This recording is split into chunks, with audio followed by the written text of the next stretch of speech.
चौपाल देखने वाला सबला दर्शका ने राम राम सा। अपना टाबरा का बचपन को गलो घोटती एक सामाजिक कुप्रथा यानी बाल विवाह। अपना भारत देश में दुनिया के सबसे ज्यादा बाल विवाह हुए हैं। आप यूं कह सका कि जो विश्व की अपनी जनसंख्या है बिकी 1/3 जनसंख्या के बराबर बाल विवाह यानी बाल वधुआ अपना देश में है। बाल विवाह कर अपना बालक बालिका का जीवन से ही खिलवाड़ नहीं कर रहा है, बल्कि उन पर प्रभाव पड़े हैं, उनका मानसिक प्रभाव पड़े हैं, साथ ही साथ बिकी पारिवारिक स्थिति भी बिगड़े है और अपना समाज पर भी एक नकारात्मक प्रभाव छोड़े हैं। तो बाल विवाह पर आपने सबने रोक लगानी चाहिए। क्या लोगों के मन में एक जागृति पैदा हो कि भाई अगर आपने आसपास भी बाल विवाह जैसो जघन्य अपराध हो रहे हो तो क्या आपा रोक सका। ई के लिए कानून कौन कौन सा है, टाबर भी अपने लिए शिकायत दर्ज करा सके हैं या आस पड़ोसी भी शिकायत दर्ज करा सके हैं, कठे करा सका, किया करा सका। इस सब का बारे में आज की चौपाल में आपा चर्चा करेंगे कि बाल विवाह एक सामाजिक अभिशाप है। और चर्चा करवा के लिए मैं आमंत्रित किया है रमाकांता सतपति जी ने, जो कि प्रबंधक है बाल संरक्षण सेव द चिल्ड्रन से। रमाकांता जी थाको बहुत बहुत स्वागत करा चौपाल में। बी के साथ ही मैं आमंत्रित किया है यूनिसेफ से बाल संरक्षण विशेषज्ञ डॉक्टर संजय कुमार निराला साहब ने। संजय जी थाको भी बहुत बहुत स्वागत। जी हाँ, कि आज की चर्चा आपा खास बाल विवाह पर रखी है, क्योंकि आपने सबने पता है कि बाल विवाह बहुत हद तक कम तो हो गया है, लेकिन कहीं कहीं आज भी बहुत आयत में बाल विवाह हो रहे हैं। तो संजय जी, आपसे सबसे पहले सवाल आप पूछना चाहूँ कि भाई बाल विवाह होबा को कारण क्या है? नमस्ते सभी को, सभी दर्शकों को। और मुझे लगता है कि जितने दर्शक देख रहे हैं उनके पास भी बहुत सारे कारण हैं, वो जानते हैं कि क्या कारण है, बट जो अलग अलग अध्ययनों से जो निकला है उसमें से एक कारण तो गरीबी निकल के आती है कि साहब घर की आर्थिक स्थिति सही नहीं है, जिसके कारण बाल विवाह करते हैं। और कम से कम पैसे में शादी करने के लिए हम कम उम्र में करेंगे तो ज़्यादा अच्छा रहेगा। दूसरा है अशिक्षा, वो शिक्षा से जुड़े हुए नहीं हैं। और ये देखा भी गया है, ये ट्रेंड बहुत क्लियरली बताता है कि जितने ज़्यादा अशिक्षित होंगे उतना ज़्यादा बाल विवाह है। तो अगर अभी रिसेंट डेटा आया है जिसके तहत क्लियरली पता चलता है कि अगर स्कूल जाने वाले नहीं बच्चों की शादी अगर होती है तो करीब 43-47% जो है वो नहीं जाने वाले की है, बशर्ते कि अगर वो प्राइमरी लेवल तक पास है तो 39%, अगर सेकेंडरी पास है तो 19% आ जाता है। और जैसे जैसे ग्रेजुएशन और पोस्ट ग्रेजुएशन अगर बच्चा कर लेता है तो उसके ऑटोमेटिकली जो है मैरिज जो है कि कम होने के चांसेस रहती है। तो अशिक्षा से डायरेक्टली लिंक्ड है। थर्ड जो कारण है, और जो मुझे लगता है उसमें राजस्थान और बाकी जगह जो ऐसे हैं जगह जहाँ पे बहुत ज़्यादा प्रेवलेंस है, वो है सामाजिक कुरीति के रूप में सामाजिक धारणा और मान्यता। लोग बोलते हैं समाज में घर वाले लोग, परिवार वाले लोग, समुदाय के लोग क्या बोलेंगे, क्या कहेंगे कि इतनी बड़ी हो गई शादी नहीं किया। तो जो सामाजिक प्रेशर जो है, और मुझे लगता है आज के समय में पढ़े लिखे होने के बाद भी, शिक्षक होने के बाद भी ये सामाजिक प्रेशर अभी भी लोगों के दिमाग में है, जिसको हम लोग सोशल नॉर्म्स बोलते हैं, ये सामाजिक नियम और धारणा बनी है, वो बहुत ज़्यादा महत्वपूर्ण रोल प्ले कर रहा है। इसके अलावा अभी जो एक नया ट्रेंड चला है और जो बहुत ही खतरनाक ट्रेंड है, सेक्स रेशियो बहुत सारा डिक्लाइन कर रही है और लड़का लड़कियों के जो संख्या है वो कम हो रही है। तो बहुत सारे जगह देखा गया है कि लड़कियां नहीं मिलेंगी, इस डर से, इस भय से कम उम्र में जितना जल्दी एक जो यहाँ पर प्रथा है आटा साटा, वो आटा साटा के थ्रू करना चाहते हैं कि एक लड़की जितना जल्दी ले लें वो करने के लिए। एक और बहुत पुरानी प्रथा थी जो शायद अब खत्म हो जाना चाहिए था लेकिन अभी भी चल रही है, वो है मृत्यु भोज। जब लोग मरते हैं, घर के कोई परिवार सदस्य मरता है, तो ये धारणा बना हुआ है कि उसके जो 12 दिन या 13 दिन होने से पहले ही कोई न कोई एक घर में आ जाए, तो उस लॉस को भरने के लिए वो किसी भी उम्र का क्यों नहीं हो उसके साथ शादी करते हैं। तो एक मृत्यु भोज भी एक महत्वपूर्ण कारण है। इस तरह से बहुत सारे कारण हैं जो कि बाल विवाह को आज भी हमारे समाज में शिक्षा के बाद भी कंटिन्यू कर रही है। जी, अगर आपने समाज में बेहतर शिक्षा का अवसर मिले तो कई हद तक आप बाल विवाह रोक सका, क्योंकि लोगों की समझ में आ जाए कि बाल विवाह कितनो गलत है। आपने समाज के लिए भी, अपना देश के लिए भी, और जिन टाबरा का हो रहा है उनका भविष्य के साथ भी खिलवाड़ है। तो मानो जावे कि भाई आर्थिक कारण हो सके है, सामाजिक कारण हो सके है, और काई रमाकांत जी काई बालिका सुरक्षा ने लेकर भी आपा चिंतित था, इलिए आपा बाल विवाह कर दे वहाँ। सही कह रहे हैं पूजा जी कि कुछ मामलों में देखा गया है कि ज़्यादातर माँ बाप जो है लड़कियों की वो परेशान है कि उनकी बेटियों की सुरक्षा को लेके। आए दिन अखबार में हम लोग केस पढ़ते हैं बच्चियों के बारे में, उसको लेके एक सामाजिक धारणा है कि लड़कियों का सुरक्षा जो है वो बहुत महत्वपूर्ण है ही। तो उनको लगता है कि अगर इनके शादी जल्दी करा देते हैं तो उन सुरक्षित हो जाएंगे लड़कियां। एक धारणा लोगों में ज़रूर है जिसको लेके शादी में ज़्यादा बाल विवाह लड़कियों की होता है। दूसरी बात ये भी है, लड़कों के मामले में अगर आप देखें पूजा जी, आप देखेंगे अगर लड़का पढ़ा लिखा नहीं है, ज़्यादा नहीं पढ़ रहा है, घूम रहा है, आवारागर्दी कर रहा है, दोस्तों के साथ शराब पी रहे हैं, या फिर अगर कुछ नहीं कर रहा है, तो भी लगता है लोगों को कि अगर इसका शादी जल्दी से जल्दी करा दें तो ये सुधर जाएगा। मतलब एक बहू आएगी तो हमारा लड़का जो है वो सुधर जाएगा। इसको लेके भी हमने देखा है सामाजिक स्तर पे बच्चों का शादी जल्दी करा देते हैं। तो मतलब लोगों की सोच ऐसी है कि भाई अगर आप जल्दी से जल्दी जिम्मेदारी में डाल दिया तो भी में एक समझ पैदा हो जाएगी अपना जीवन जीवा की। तो कहीं ऐसो है सच में कि अगर बाल विवाह अगर आप टाबर या बालिका को कर दें तो कहीं वे जिम्मेदार बन जावे है या के लिए भविष्य के लिए और चिंता खड़ी हो जावे, क्योंकि एक कच्ची उम्र में विवाह होना तो मेरे ख्याल से सही बात नहीं है। बिल्कुल आप सही कर रहे हैं पूजा जी। मैंने बहुत सारा कारण बताया और मैं दर्शकों को ये भी बताना चाहता हूँ कि ये इसमें से ज़्यादातर कारण जो सही नहीं है, एक मन का भ्रम है। सबसे पहला जो कारण हमने बताया जिसमें निकल के आया है कि गरीबी के कारण बाल विवाह होता है। तो मैं हमेशा एक उदाहरण देता हूँ कि आप लोग सब सुन रहे हैं, इस प्रश्न का उत्तर दें कि पहले मुर्गी आया कि पहले अंडा। कि शायद इस प्रश्न का उत्तर हम किसी के पास नहीं है। कुछ लोग बोलेंगे पहले अंडा आया तो फिर मुर्गी कहाँ से आई, फिर मुर्गी आई तो अंडा कहाँ से आई। हम बोलते हैं गरीबी के कारण बाल विवाह करते हैं। मैं तो मानता हूँ कि गरीबी के कारण बाल विवाह कर रहे हैं, लेकिन उल्टा है, बाल विवाह के कारण गरीबी को आप प्रमोट कर रहे हैं, बढ़ाते जा रहे हैं।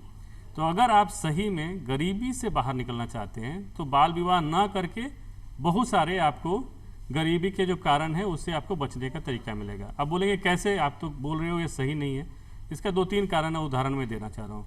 अब कम उम्र में शादी करते हो तो आपके यहाँ रीति रिवाज है कि हर त्यौहार में जाके कपड़े कुछ न कुछ ससुराल पक्ष को देते हो। कितना खर्च करते हो उसका कोई लिमिट नहीं है।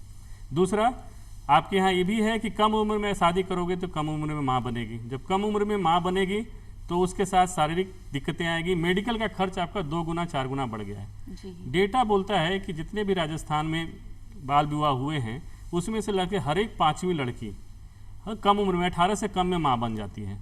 ये पूरे माँ की मृत्यु दर है उसमें 12% कंट्रीब्यूट करता है। तो ऑटोमेटिकली है कि जब वो बीमार होगी, जाएगी हॉस्पिटल में, उसके अंदर खून की कमी होगी तो आपको खर्चा बढ़ जाएगा। तीसरा कारण ये भी है कि अगर आप पढ़ाई से जोड़ नहीं रहे हो, वो छूट जा रही है क्योंकि शादी कर दे रहे हो, तो जब पढ़ेगी लिखेगी नहीं, होशियार नहीं बनेगी तो पैसा कहाँ से कमाएगी, एक अच्छे समाज में कैसे कंट्रीब्यूट करेगी। थ्रू आउट द लाइफ किसी न किसी के ऊपर डिपेंडेंट है। तो मुझे लगता है कि एक सही रास्ता यही है कि अगर आप गरीबी को मिटाना चाहते हो तो बाल विवाह से जितना जल्दी नाता तोड़ दो, शायद आपके ज़िंदगी को सुधारने में बहुत बड़ा कंट्रीब्यूशन और हेल्प करेगा। दूसरा कारण अभी जो रामाकांत जी भी बोल रहे थे और एक निकल के आता है, और आपने जो प्रश्न पूछा कि सुरक्षा जी। मुझे ये बड़ा आश्चर्यजनक चीज़ लगता है कि हम बोलते हैं सुरक्षा के कारण से लड़कियों की शादी कर देते हैं कि सुरक्षित नहीं है, आगे चल के क्या कर लेगी, कहीं किसी के साथ और निकल जाएगी। मुझे बड़ा ये आश्चर्य लगता है कि कैसे आप बोल सकते हो, जिस बच्ची को आपने पाला है उसकी सुरक्षा आप नहीं कर रहे हो तो किसी अनजान के घर में देख के सोचते हो कि सुरक्षित हो जाए। तो एक आंकड़ा बताता है कि जितने भी बाल विवाह हुए उसमें से करीब 42 से 43% लड़कियों के साथ मारपीट होती है, डोमेस्टिक वायलेंस होता है, और वो एक्सेप्ट कर लेती हैं कि ये तो मेरी ज़िंदगी का पार्ट है। तो इसका मतलब है कि मैं नहीं मारूं लेकिन मेरे बेटी को कोई भी मारे मेरे लिए एक्सेप्टेबल है, और मैं किसी दूसरे के घर में दे करके अपना आंख बंद कर लूं कि मेरी बेटी सुरक्षित है। तो जो आप सुरक्षा की जो भावना सोच रहे हो, आप आस पास में देख लो, पड़ोस में देख लो कि जिन्होंने कम उम्र में शादी की है उनकी बेटियों के साथ क्या हुआ है और कैसे हुआ है। तो ये मुझे लगता है कि ये भ्रांतियाँ जो हैं, इन भ्रांतियों को तोड़ने की ज़रूरत है, इससे बाहर निकलने की जरूरत है। अगर इतना ही अच्छा होता तो सही में पढ़े लिखे एजुकेटेड लोग फिर ऐसा काम क्यों कर रहे होते? जी बिल्कुल तो सही वो अपने बात आप को बता क्यों रहे हैं। बदल लिया? तो आप क्यों नहीं बदलना चाहते हो? आप क्यों बोलते हो कि मैं वैसा ही रहना चाहता हूँ? तो अगर आप वैसे ही रहना चाहते हो तो गरीबी के विशियस साइकिल से आप कभी बाहर नहीं निकल पाओगे। तो बिल्कुल सही संजय बात जी से मैं इस बात से जोड़ना चाहूँगा जी। कि कैसे बाल विवाह जो है गरीबी को पैदा करता है, बिल्कुल। उल्टा है ना। तो जैसे आप कम उम्र में बच्चों की शादी करा देते हो, चाहे वो लड़की हो चाहे लड़का हो, उनका शिक्षा छूट जाता है। शिक्षा छूटने का मतलब ये हुआ कि उनके पास कोई विकल्प नहीं है। तो कम पढ़े लिखे होंगे तो वैसे ही नौकरी आपको मिलेगा, रोजगार का अवसर कम हो जाएंगे, सही रोजगार नहीं मिलेगा, उचित जो सैलरी मिले वो उस तरह का आपको नहीं मिलेगा, और जिम्मेदारी जल्दी आ जाता है, खर्चा बढ़ जाता है, इनकम कम हो जाता है। तो इससे चलते कि एक पॉवर्टी का जो कुचक्र है, गरीबी का जो कुचक्र है, उसमें बाल विवाह जो है आपको प्रेरित करता है। जी। तो इससे हमें समझना जरूरी है कि गरीबी की वजह से बाल विवाह होता है, लेकिन बाल विवाह की वजह से गरीबी होता है। तो इसलिए आप सही कह रहे हैं कि पहले अंडा या पहले मुर्गी, तो बिल्कुल। हमें समझना जरूरी है। तो अगर आप बाल विवाह पे रोक लगा दें और एक परिपक्व अपना जब बालक हो जाए तब उसकी शादी करें, तो वो जिम्मेदारी लेवा के लायक भी हो जाए और भी इन्हें पूरी शिक्षा भी मिल जाए, तो अपना भविष्य के लिए कुछ ना कुछ सुनिश्चित जरूर से कर लेगो। अगर आप इसमें थोड़ा सा मैं ऐड कर दूं, जो जिम्मेदारी वाली जो बात बोल रहे थे उसमें जी। बड़ा प्रकृति के बड़ा अलग नियम है। मैंने देखा है इसको, हम सब लोग जानते हैं, सभी गांव से ही निकले हैं, आज शहर में भले ही रह रहे हैं, लेकिन हम भी उसी प्रदेश से निकले हैं जहाँ पे बाल विवाह ज़्यादा होती है और चीज़ें हैं। लेकिन लोग बोलते हैं कि गाय को बच्चा कितने साल की उम्र में देगी, उसका एक उम्र डिसाइडेड है कि 3 साल की हो जाएगी अगर बछड़ा तब देगी। अगर हम गेहूं लगाते हैं, हम बाजरा लगाते हैं, तो उसका भी एक उम्र है कि 120 दिन के बाद ही उसमें फल पकेगा और लगेगा। बकरियों को पालते हैं, भेड़ को पालते हैं, कोई भी फल के पौधे को लगाते हैं तो उसकी एक उम्र है कि उसके बाद ही उसमें फल आएगा। आदमी इतना इंटेलिजेंट होने के बाद भी, पढ़ा लिखा होने के बाद भी, उसने कभी तय नहीं किया कि हमारी बेटी की शादी कब कर दें और कितना जल्दी वो माँ बन जाएगी कि नहीं बनेगी। हमारे घरों में पहले ज़माने में हुआ करता था बैल और ऊँट, हमने देखा है। ये दोनों चीज़ों को काम पे लाने से पहले उसको 2-4 दिन चलाया जाता था, उसके कंधे के ऊपर में लगा करके मालिश की जाती थी कि मजबूत हो जाएगा, तब उसको काम पे लगाएंगे ना तो पूरी ज़िंदगी उसकी बर्बाद हो जाएगी। लेकिन आज हम अपनी बेटियों की शादी करने में और अपने बेटों की शादी करने में उसकी उम्र नहीं देखते, उसको बोझ देने से सोचते नहीं कि कितनी उम्र में है। अगर हम हिंदू धर्म की बात करें तो बड़ा अच्छा से कहा गया था 25 साल के तक बाल्यावस्था है जी। तो क्या वो हमारे इतना बुद्धिमान नहीं थे जिन्होंने 25 साल तक बोला कि पढ़ाओ लिखाओ, इन्हें कुछ बनाओ, उसके बाद तब इन्हें जिम्मेदारी देना, तब उसके बाद गृहस्थ आश्रम शुरू करना। जैसे जैसे हम टेक्नोलॉजी के साथ एडवांस हो रहे हैं, हमको लगता है कहीं कहीं हम पिछड़ते जा रहे हैं और कम से कम उम्र में उनकी जिम्मेदारियां देना शुरू कर देते हैं। और ये भी हुआ है कि भाई आपना जो बड़ा बुजुर्ग है वो अपनी जिम्मेदारी से पीछे छुड़ाना चाहे हैं कि भाई बचपन में ही आपनो काम खत्म कर दो कि आगे जाकर आपने कोई परेशानी नहीं होए। चाहे कि जो अनुपात बालक बालिका का है अभी में अंतर आ रहे हो, तो लड़का ने अगर लड़की नहीं मिलेगी तो आज ही आपा शादी कर दिया, आ कारण भी हो सके, एक सुरक्षा की भावना को कारण लड़की को पराया धन भी माना जाता है, माने जावे। एक सामाजिक प्रथा अपनी चली आ रही है कि भाई जल्दी से जल्दी अपनी जिम्मेदारी से आपा हाथ धो लिया। लेकिन आपने सोचबा की जरूरत है कि आपा अपनी जिम्मेदारी से तो हाथ धो रहे हैं, लेकिन आपना बालक बालिका को भविष्य खराब कर रहा है। आपने जो कानून की तरफ से परिभाषा दी गई है कि बाल विवाह के अंतर्गत आ चीज आवे है और एक विवाह की जो निश्चित आयु तय की गई है वो काई है, क्या आपा बाल विवाह ने भी परिभाषित कर सका?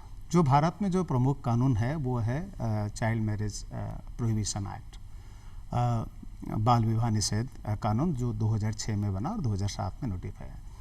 इसके चलते इसमें परिभाषित क्या है, कोई भी विवाह जिसमें या लड़का या लड़की या दोनों अगर वो बालिक है तो, नाबालिग है तो, नाबालिग का मतलब चाइल्ड की जो डेफिनेशन है उसमें लड़की के लिए 18 साल और लड़कों के लिए 21 साल। इसका मतलब ये हुआ अगर कोई लड़का 21 साल से कम उम्र में शादी करता है या कोई लड़की 18 साल से कम उम्र में शादी होता है, उसको हम लोग बाल विवाह मानते हैं जी। और ये कानून जो है भारत में 100 साल के आसपास जो कानून है बाल विवाह को प्रिवेंट करने के लिए, निषेध करने के लिए बना है। और ये खुशी की बात है पूजा जी, मैं बताऊं पिछले 15 साल में अगर आप बात करें 2005 और 6 के आंकड़ा देखें और अभी 2021 का आंकड़ों में देखें, बाल विवाह में काफ़ी जो है नंबर जो है घटा है। जब अगर प्रदेश की बात करें राजस्थान में जहां 65% बालिकाओं का शादी जो है 18 साल की कम उम्र में हुआ करता था 2005 और 6 में, आज वो आंकड़ा आके 25% पे रुका है। तो भारत में भी वैसा ही कुछ हाल है, लेकिन राजस्थान में अच्छा सुधार हुआ है। लेकिन अभी भी अगर हर चौथा लड़की की शादी अगर कम उम्र में होता है, ये चिंताजनक विषय है। कानून होते हुए भी अभी भी हर एक चौथी जो लड़की उनका बाल विवाह होता है। और ये प्रोग्राम जो हम लोग करते हैं 30 मिनट का प्रोग्राम, इसी के अंदर पूरे विश्व में 700 लड़कियों का शादी हो चुका होगा जब तक हमारा ये प्रोग्राम खत्म होगा। इतने शादी हो रहे हैं बाल विवाह। तो कानून का परिभाषा यही है कि 18 साल कम से कम एक लड़की की उम्र हो और 21 साल एक लड़के की उम्र हो, बी के बाद ही दुनिया को विवाह होने चाहिए। हाँ, ये कानूनन उम्र है, कानूनन लेकिन उम्र। हमें ये देखना पड़ेगा इससे बियॉन्ड। ऐसा नहीं कि 18 साल होते ही कब, बहुत सारे लोग ये भी सोचते हैं 18 साल हो गया लड़की को शादी करा दो। शादी करा। ऐसा नहीं है, कानून ये नहीं कहता कि 18 साल होते ही शादी कर दो। कानून ये कहता है 18 साल से पहले शादी मत कराओ लड़कियों का। लेकिन बात ये जो संजय जी कह रहे थे कि हम जितना उनको पढ़ाएं लिखाएं उतना ही वो इंडिपेंडेंट होंगे। आज करके आप खास करके देख रहे हैं समाज में लड़का लड़की की डिवोर्स रेट ज़्यादा बढ़ रहे हैं, आपस में समझ नहीं बन पा रहा है, लड़का लड़की अलग अलग हो रहे हैं। अगर आप ज़रा सोचिए, अगर लड़की को, मैं अपनी लड़कियों को इतना सक्षम ना बना पाऊँ, पढ़ाऊँ ना पढ़ाऊँ ना लिखाऊँ, उसको रोज़गार ना मिले, तो वो अपने आप को कैसे संभालेगा? क्या मैं ज़िंदगी भर उसका प्रोटेक्शन में कर पाऊँगा? तो उसलिए लड़की को खुद अपने बलबूते पर अपनी ज़िंदगी कैसे जिए, उसके लिए भी हमें तैयार करना है लड़कियों को। तो इसलिए 18-21 को भूल जाइए, आप जितना पढ़ा लिखा सके वो अच्छा उतना पढ़ाओ, और तब तक आपा निश्चित करा कि भाई अपना पैरों पे जब तक बच्चा खड़ा नहीं है तब तक भी ने विवाह की जिम्मेदारी से मुक्त और उसकी मर्जी से। ऐसा नहीं कि उसकी मर्जी के खिलाफ उनको शादी के करने के लिए पूजा जी आप और हम सब पैदा नहीं हुए शादी करें। शादी एक विकल्प है, ऑप्शन है, करें, अच्छा लगे तो करें, ना करें कोई बात नहीं। जी हाँ, कि आपने सबने पता है कि बाल विवाह का बहुत सारा दुष्प्रभाव भी है और इके रोकने के लिए कानून भी बने रहे हैं। तो एक दो कानून अगर आपने दर्शकों ने बताया और बहुत ज़्यादा सजा भी में है, दंड को प्रावधान है, तो शायद लोग समझाइश से ना समझे लेकिन डर से ज़रूर समझ जाएंगा। इसमें जो आप बता रहे हैं पूजा जी, उसमें मुझे भी लगता है कानून तो बहुत पुराना है। अभी हम लोग बात कर रहे थे कि ये 100 साल पुरानी कानून है। पहला सबसे पहले आया शारदा एक्ट, जिसको बोलते हैं, सब लोग जानते हैं, लेकिन पता नहीं, मुझे लगता है कभी कभी कि शारदा एक्ट को तो जानते हैं लेकिन शारदा जी को कितना लोग जानते हैं मुझे नहीं पता। आप सबको, राजस्थान के जितने निवासी देख रहे हैं इस प्रोग्राम को, आपको गर्व होना चाहिए कि शारदा जी आपके अजमेर के रहने वाले थे और 1929 में उनको इस कानून को बनाने के लिए अंग्रेजों ने जिम्मेदारी दी थी और उस समय उन्होंने बनाया था। उसमें उम्र भले ही 15 साल रखा गया था और 14 साल का रखा गया था, लेकिन 1929 में ये कानून बनाया गया था कि ये गलत चीज़ है, इसको ख़त्म करना चाहिए। और हमारे राजस्थान के जो पर्सन थे शारदा जी, उनको ये रिस्पॉन्सिबिलिटी दी गई थी।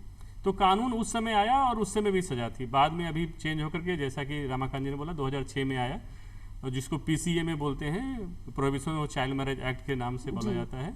इस एक्ट के तहत क्लियर कट सजा है, बहुत कम लोगों को मिला है लेकिन सजा है और बहुत स्ट्रॉन्ग सजा है। ये बोला जाता है 1 लाख रुपया का जुर्माना और 2 साल का जेल। और एक सबसे मज़ेदार चीज़ है, इसमें कौन कौन लोग हो सकते हैं, ये सारे लोग हो सकते हैं।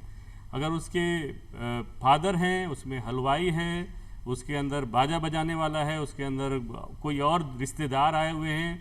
जनरली मामा बहुत आगे बढ़ कर के शादियों में बढ़ चढ़ के भाग लेते हैं, तो वो मामा भी शामिल हैं, उसके रिश्तेदार मौसा हैं तो वो भी शामिल है, कोई भी रिश्तेदार है वो सब शामिल है। और जो भी उस शादी में पार्टिसिपेट कर रहा है, वहाँ इन्वॉल्व है, वो सब के लिए सज़ा है और सबको अरेस्ट की जा सकती है और 2 साल की सज़ा और 1 लाख की जुर्माना लगाई जा सकती है। तो इतना स्ट्रॉन्ग, इतना हार्ड कानून होने के कारण आज मुझे लगता है कुछ हद तो कम हुआ है, लेकिन ये लोगों को जानकारी है, लेकिन अभी तक भी हमें लगता है कि जितना इन्फोर्समेंट होना चाहिए वो थोड़ी कम है, क्योंकि हम सामाजिक कुरीति के रूप में देखते हैं, करने वाले भी वही हैं, करवाने वाले भी वही हैं, तो सब मिले हुए एक साथ काम कर रहे हैं। बच्चे के भविष्य को देखने के बजाय वो अपना भविष्य देखते हैं, अपने बारे में सोचते हैं। अगर थोड़ा सा भी बच्चों के बारे में सोचेंगे तो शायद ऐसा नहीं होगा। जी, तो जी हाँ, कि अभी संजय जी ने बताया कि हर व्यक्ति जो बाल विवाह के लिए तैयार है या अभी में सहायता कर रहे हो है, चाहे वो टेंट वाला हो, हलवाई हो, कपड़ा पहुंचावा वाला हो, लाइट वाला हो, सजावट वाला हो, खाने वाला हो, पंडित हो, माता पिता हो या बीका मेहमान लोग हैं जो सिर्फ जीवन करवा के लिए एक विवाह में शामिल हो यार, वो सब दंड का भागीदारी है। इले ही आपने ध्यान रखना है कि अगर आपके आसपास भी ऐसी कोई परेशानी हो रही है तो तुरंत आप पुलिस से संपर्क कर सको। जब संपर्क करवा की बात आए तो कोई एक ऐसी हेल्पलाइन है जहां आम जन जो ज़्यादा जागरूक है और वो ऐसी परेशानी ने रोकना चाहें तो कठे संपर्क कर सकते हैं और क्या कर सके हैं? तो देखिए, किसी भी अपराध के खिलाफ अगर हम लोग रिपोर्ट करते हैं तो पहले पुलिस याद आता है। तो पुलिस का नंबर सबको पता है 100 100, वहाँ पे हम लोग डायल कर सकते हैं। 112 112 वहाँ पे भी हम लोग डायल कर सकते हैं। बच्चों के लिए जो चाइल्ड लाइन हेल्पलाइन बहुत फेमस है, लोगों को पता है, 1098 उल्टी गिनती में, यानी कि 1098, वहाँ पे भी हम लोग संपर्क कर सकते हैं। कानूनी सहायता के लिए भी एक हेल्पलाइन नंबर है 15100। तो कई सारे नंबर से आप संपर्क कर सकते हैं।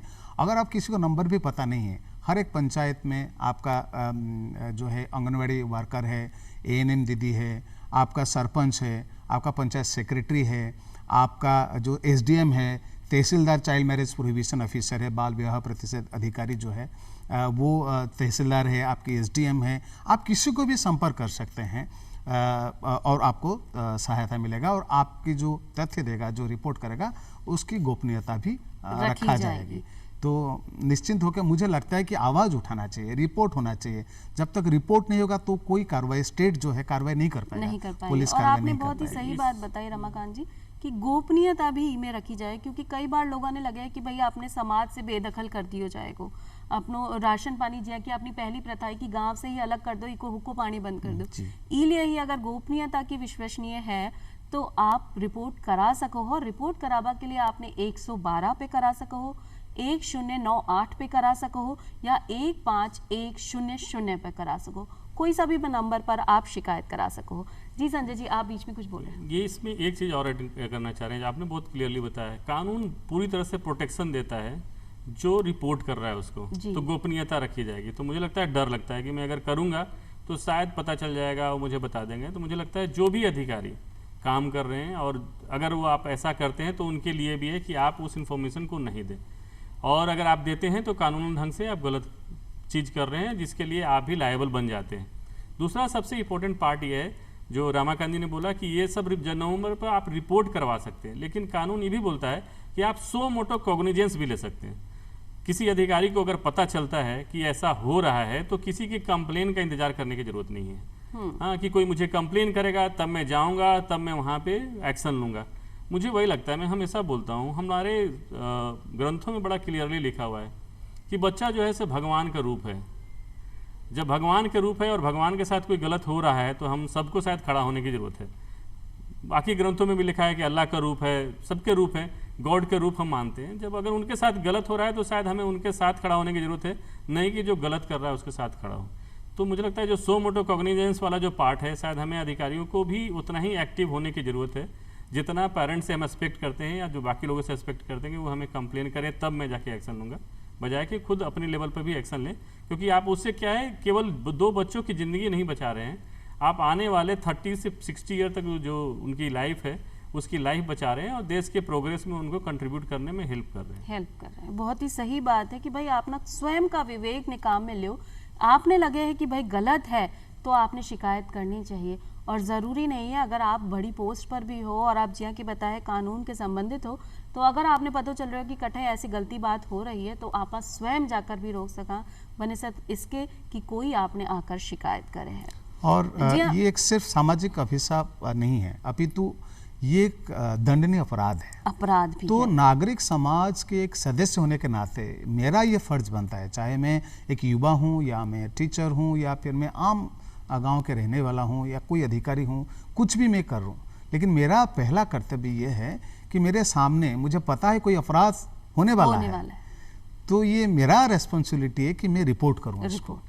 बिल्कुल सही बात है। एक प्रश्न मन में आवे कि भाई आपना जो बाल विवाह है वो तो साल भर ही होवे हैं, लेकिन जब आखा ती जा रही है या पीपल पूनू आ रही है तो आपनो विभाग या अपना गैर सरकारी संस्थान या सरकारी संस्थान सब सक्रिय हो जाएं, तो सिर्फ 2 दिन पर ही क्यों आपनो ध्यान केंद्रित करा, क्यों पूरे साल भर आपा ऐसी कार्रवाई नहीं करा है? ये बहुत महत्वपूर्ण बात बोल रहे हैं। खास करके ये राजस्थान में आमतौर पर देखा गया है कि करीब 5-7 ऐसे दिन हैं जिसमें सबसे ज़्यादा शादियाँ होती हैं, और हम मानते हैं कि उस दिन अगर हम एक्टिव रहेंगे तो ज़्यादा से ज़्यादा शादियों को रुकवा पाएंगे, लेकिन कानून ऐसा कहीं नहीं बोलता है और हमारी जिम्मेदारी ऐसा कहीं नहीं बोलती है। ये थ्रू आउट ईयर का प्रक्रिया है, और आप देखें भी शादी जो है ऐसा नहीं कि एक दिन में होती है। हम हमेशा बोलते हैं कि हम उस दिन का इंतज़ार क्यों कर रहे होते हैं जिस दिन हो रहा हो। जब सोलमनाइजेशन जो प्रोसेस है एक्ट में लिखा हुआ है कि पूरी प्रक्रिया जब शुरू होती है, जब पहली बार से बातचीत शुरू होता है, जब बातचीत तय कर रहे होते हैं, एक दूसरे से मिल रहे होते हैं, मिठाइयाँ खिला रहे होते हैं, कपड़े खरीद रहे होते हैं, एक दूसरे के घर में जा रहे होते हैं, उस समय से ही वो प्रक्रिया जब शुरू हो गई उस समय से ही कानून लागू हो जाता है और आप उस चीज़ों को रुकवा सकते हो, बंद करवा सकते हो, इंस्पाइट ऑफ लास्ट डे जिस दिन हो रहा है उस दिन जा करके रुकवाना या बंद करना। तो उस दिन के लिए आप तय इंतजार करोगे तो 5 महीने में या साल में सिर्फ 5 दिन काम करेंगे हम। अगर पूरे साल इस अभियान को चलाएं तो शायद वो दिन देखने को ही नहीं आए कि उस दिन सबसे ज़्यादा शादियाँ हो रहा है। तो मुझे तो लगता है कि पूरी साल की प्रक्रिया होनी चाहिए और एक बहुत बड़ा एजेंडा होना चाहिए। मुझे लगता है, सॉरी मैं थोड़ा सा समय इसमें लूँगा, एक सब लोगों ने सुना है कि एक सतत विकास का बना हुआ है जिसको SDG बोलते हैं, सस्टेनेबल डेवलपमेंट गोल बोलते हैं, उद्देश्य बोलते हैं। दुनिया के सारे इंटेलिजेंट लोगों ने बैठे और मिल करके एक अधिवेशन किया, आपस में डिस्कशन किया और बोला कि 17 जो उद्देश्य हैं वो दुनिया में गरीबी और प्रॉब्लम को सॉल्व करेगा। जब चाइल्ड मैरिज पे जब वो आते हैं तो पता चलता है 17 में से 8 कारणों का जड़ चाइल्ड मैरिज है। अब बोलोगे क्या, ये डिस्क्रिमिनेशन है, भेदभाव है, जेंडर बेस्ड डिस्क्रिमिनेशन है लड़का लड़की के बीच में। आप गरीबी का हम लोगों ने बात किया वो है। हेल्थ के मुद्दे पे देख लो कि कितना IMR है, कितना MMR है, उस पर आपको दिख जाएगा। न्यूट्रिशन के लेवल पे देख लो वो दिख जाएगा। डोमेस्टिक वायलेंस है, जस्टिस है, वो आपको दिख जाएगा।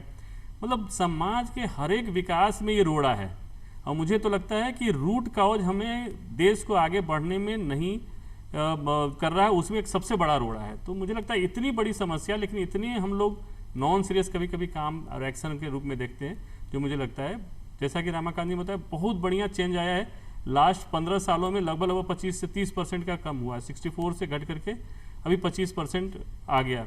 लेकिन ये कमी अभी भी नंबर में देखें तो बहुत बड़ा नंबर है और जिस पर बहुत फोकस होकर काम करने की जरूरत है। और जी हाँ, कि आप दोनों ने ही बताया कि भाई अगर आप लोग खुद सचेत हो जाएगा तो आप बाल विवाह ने जड़ से खत्म कर सका। हाँ, संजय जी थे आया और रमाकांत जी थे आया और था दुनिया ने इतना ही सरल भाषा में लोगों ने समझा दियो कि बाल विवाह भाई एक जघन्य अपराध भी है और आपनो जो सामाजिक कुप्रथा बनी आ रही है तो आ अभिशाप से आपने मुक्ति चाहिए था दुनिया ने। मैं धन्यवाद देना चाहा और आज को चौपाल आपा यही समाप्त करा क्योंकि समय सीमा की आपने पास थोड़ी प्रतिबद्धता है और आज मैं चाला फिर मिलांगा एक नई जानकारी के साथ। तब तक के लिए राम राम सा। राम राम सा।